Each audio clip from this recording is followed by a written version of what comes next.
As I was editing the Vidal Sassoon video, I realized there was a whole dimension that I excluded from my video, which was these futuristic cuts created by members of his team.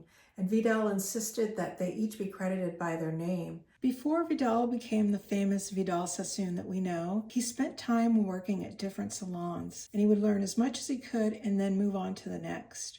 Well, he finally got to work for Mr. Raymond. He was also known as Mr. Teasy Weezy. He quickly took a liking to Vidal, asked Vidal if he would help him open up another salon, and Vidal was excited at the prospect, but asked him, could he have his name on the door? Mr. Raymond said no. After that, Vidal promised himself that he would give credit to anybody that worked for him. When he opened up his second salon in London at Grosvenor House, he insisted that Roger Thompson's name was on the door alongside his. At the time, Roger was in his early 20s. He was also the first international director of Vidal Sassoon. Okay, this first one is called The Veil. It's got strands of hair that are just hanging out in the front like a curtain. The second is The Wet Veil. And this one was photographed upside down. This one's called the Isadora, but my absolute favorite is the full Isadora.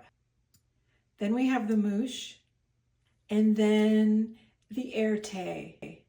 And it looks like it was done for a special ballet. And then this last one is called the Havington, and it's from 1971. This is just the Vidal Sassoon logo that's bleached inside the side of her head. Next up, we have Christopher Brooker. He was the second youngest international creative director that Vidal had. Here's one of his famous cuts called The Brush. Pretty obvious why. Here's another cut called Jago.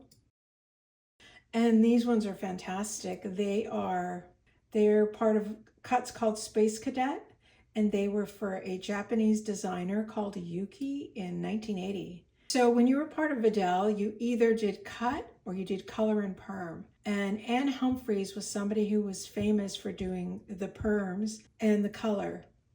I don't know who this is actually credited to, but I'm going to say it's her because that was her specialty.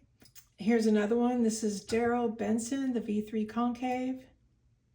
And this one's attributed to Gordon Nelson. I'm not sure what cut this is, but someone on Pinterest said this is making me itch.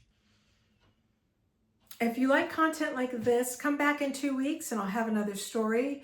Right now I'm finishing writing and editing my story for December, and it's one of my absolute favorites, but I think it's everybody's favorite. So happy holidays, come back, and I'll see you soon. Thank you.